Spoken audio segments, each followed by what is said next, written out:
அருட்பெருஞ்சோதி அருட்பெருஞ்சோதி தனி பெருங்கருணை அருட்பெருஞ்சோதி கண்ணில் கலந்தான் கருத்தில் கலந்தான் என் எண்ணில் ஜோதி அருட்பெரும் ஜோதி தனி பெரும் கருணை அருட்பெரும் ஜோதி அருட்பெரும் ஜோதி அருட்பெருஞ்சோதி அருட்பெருஞ்சோதி தனிப்பெருங்கருணை அருட்பெருஞ்சோதி அருட்பெருஞ்சோதி ஆண்டவருக்கும் அகத்தியருக்கும் கோடான கோடி வந்தனம் வந்தனம்.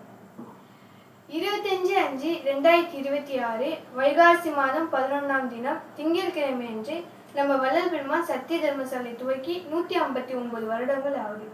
நம்ம வள்ளல் பெருமான் எல்லா மனிதனுக்குமே அடிப்படையானது ஜீவகாருண்யம் தான் சொல்லியிருக்காங்க. அந்த ஜீவகாருண்யம் செய்ய தொடங்கிதான் 159 வருடங்கள் ஆகுது.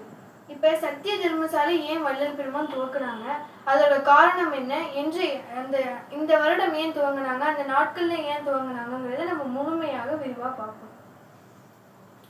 இப்ப சமரச சுத்த சன்மார்க்கம்னாலே பூரண தயா ஒழுக்கம் கொண்டது. நம்ம வள்ளல் பெருமான் சன்மார்க்கத்தை முழுமையாக தயவு ஒழுக்கத்தோட உள்ள மார்க்கத்தை தான் நம்ம வள்ளல் பெருமான் எல்லாருக்குமே சொல்லியிருக்காங்க.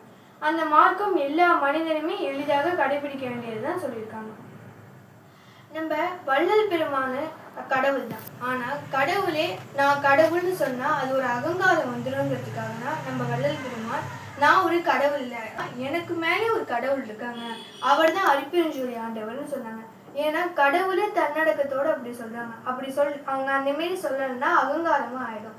இப்ப அருட்பெருஞ்சோதி ஆண்டவர் என்னோட அகத்துக்குள்ள வந்தாங்க. அதாவது எப்படின்னா இந்த தயவாலதான். இந்த தயவு எப்படி வெளிப்படுதுன்னா ஜீவகாருண்யம் செய்யறதுனால தயவு வெளிப்படுதுங்கிறத வள்ளல் பெருமான் சொல்றாங்க. இப்ப வள்ளல் பெருமானுடைய அகத்துல இருந்துதான் அருட்பெருஞ்சோதி ஆண்டவர் எல்லா செயல்களையுமே மனிதர்களுக்கு செய்யறாங்க. மனிதர்களுக்கு மட்டும் இல்லாம அனைத்து ஜீவராசிகளுக்குமே செய்யறாங்க. ஆனா அந்த மனிதனா இருக்கிற நம்ம எல்லாருமே ரொம்ப ரொம்ப எளிமையா இப்படி இறப்பை ஒழித்து நம்ம சன்மார்க்கத்துக்கு அருளை பெறுவதுங்கிறது நம்ம வள்ளல் பெருமானோட அகத்துல இருந்து அருட்பெருஞ்சோதி ஆண்டவர் சொல்லியிருக்காங்க. நம்ம வள்ளல் பெருமானோட தேகம் முழுவதுமே எப்பவுமே ஒளிமயமா தான் இருக்குமே. ஏன்னா அவரோட அகம் முழுவதுமே எப்பவுமே தயவோடு தான் நம்ம வள்ளல் பெருமான் இருப்பாங்க. அதனாலதான் அவங்க தேகமே ஒளி போல மிளிரும்.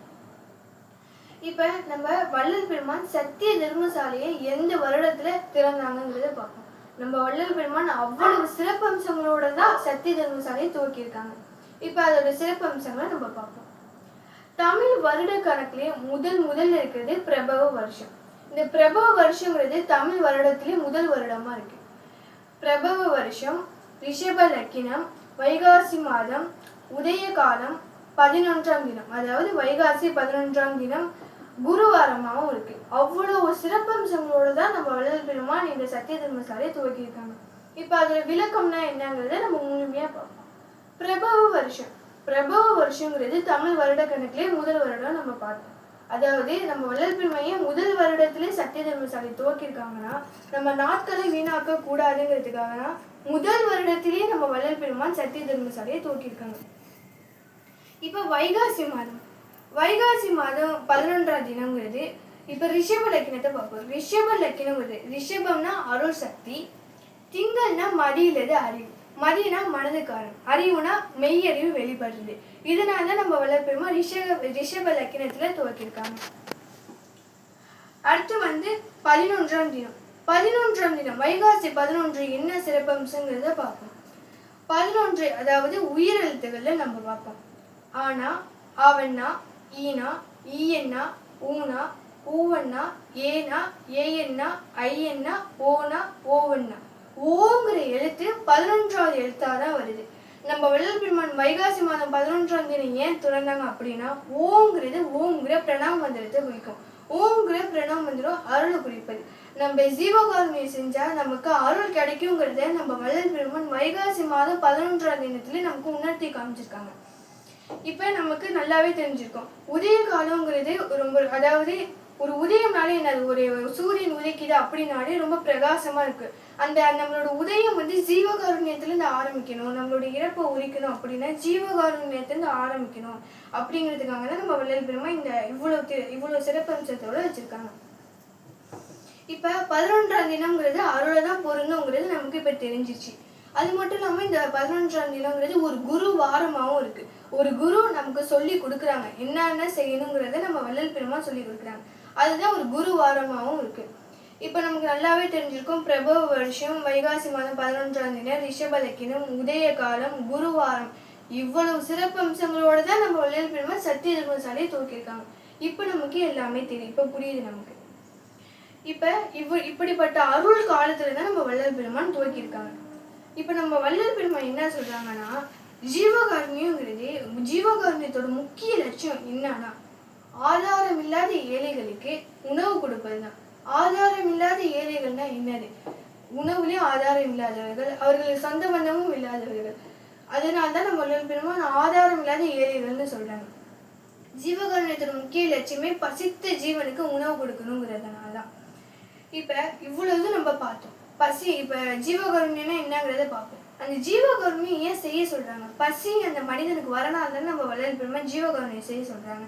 அப்போ அந்த பசினா என்ன, அந்த பசியான நடக்கக்கூடிய அவத்தைகள் என்னங்கிறத நம்ம பார்ப்போம். நம்மளோட வள்ளல் பெருமான் நம்மளோட இந்த தேகத்துல, ஒரு மனித தேகத்துல ஒரு ஜீவனை வர வச்சு இந்த மனிதனை வந்து நல்லா ஒரு உயிர் வாழ வைக்கிறாங்க. அதே உயிர் வாழ வைக்கிறதுக்கு இந்த புற உலகத்துல என்ன தேவை? உணவு தேவை.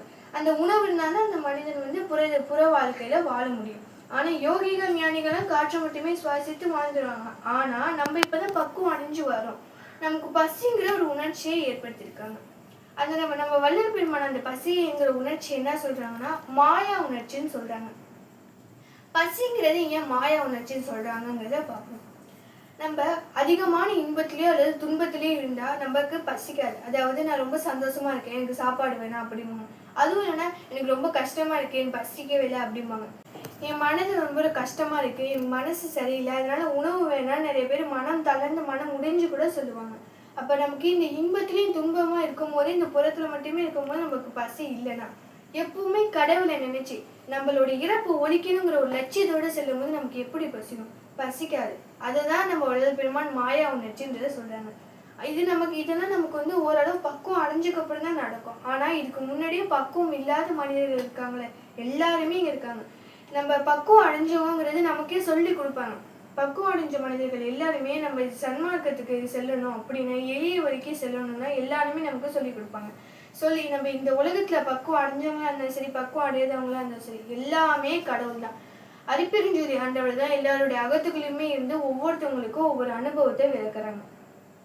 இப்ப பசினா என்னங்கிறத பார்ப்போம். நமக்கு பசி அதிகரிக்கும் போது நம்மளோட அறிவு வந்து விளங்காது. அதாவது நம்ம என்ன செயல் செய்யறோம், நம்ம இப்ப எங்க இருக்கோம், நம்மளோட சுய உணர்வோட தான் இருக்கோமாங்கிறது அவங்களுக்கு தெரியவே தெரியாது. நமக்கு பசி வந்தா மயக்க வருதுன்னு சொல்லுவோம். அதுதான் ஆரம்ப கட்ட நிலை. இல்லைன்னா சொல்லி சோர்வா இருக்கும், நமக்கு எந்த வேலையும் செய்ய வராது. இந்த பசிங்கிறது என்னென்னங்கிறத பார்ப்போம். அது மட்டும் இல்லாம இந்த பசிங்கிறது ஒரு நோயினே நம்ம சொல்லலாம். ஏன் நோயின்னு சொல்றோம் அப்படின்னா, ஏதாவது ஒரு நோய் வந்தா எடுத்தோடனே பாதிப்பு கொடுக்காது, காலங்கள் கடந்து போக போக தான் பாதிப்பு கொடுக்கும். ஆனா இந்த பசிங்கிற ஒரு நோய் இருக்குல்ல, ஒரு நாள்ல ஒரு வேளையில சாப்பிடலனாலே அந்த மனிதன் இறப்புக்கு சென்று போய் வருவான். அப்படி இருக்கும்போது இந்த உலகத்துல எத்தனையோ மனிதர்கள் உணவு இல்லாம எவ்வளவோ பேர்கள் இறந்து போயிருக்காங்க. அது நம்ம இந்த காலத்துலதான் நடக்குன்னு சொல்லவே முடியாது. ஆதி காலத்து மனிதர்கள்லேருந்து இப்போ வரையும் அது நடந்துக்கிட்டு தான் இருக்கு. ஆனா நம்ம என்ன சொல்றோம், நம்மளோட பூமி வளர்ந்துருச்சு, நம்ம ரொம்ப வளர்ச்சி அடைஞ்சிட்டோம்னு நினைக்கிறோம். ஆனா வளர்ச்சி அடைஞ்சிருந்தா இப்படி செஞ்சிருக்க மாட்டோம். வளர்ச்சி அடைஞ்சிருந்தா முக்கியமான காரணம் என்னங்கிறத தெரிஞ்சுக்கிட்டு இன்று வரைக்குமே நம்ம எல்லாரும் உணவு கொடுப்போம். அதாவது இந்த உலகத்துல எல்லாருமே தயவோடு இருந்து உணவு எல்லாருக்குமே கொடுத்தா இந்த உலகத்துல எந்த உயிருமே பசியோடு இருக்காது. நம்ம வள்ளல் பெருமான் ஜீவகாருண்யை செய்யணுங்கிறது ஏதோ மனிதனுக்கு மட்டும் சொல்லல, இந்த உலகத்துல இருக்கிற அனைத்து ஜீவராசிகளுக்குமே தான் சொல்றாங்க. சொல்வதில் சொல்பிழை இருந்தாலோ அல்லது வார்த்தை பிழை இருந்தாலோ பெரியவர் முதல் சிறுவர்கள் வரை பொறுத்தவர வேண்டும். சத்திய தர்மசாலை ஏன் துவக்குனாங்கிறத நம்ம அடுத்தடுத்த பதிவுல நல்லா விரிவாக பார்ப்போம். அருட்பெருஞ்சோதி அருட்பெருஞ்சோதி தனிப்பெருங்கருணை அருட்பெருஞ்சோதி. தயவு கும்பகோணம் சிவஜோதி.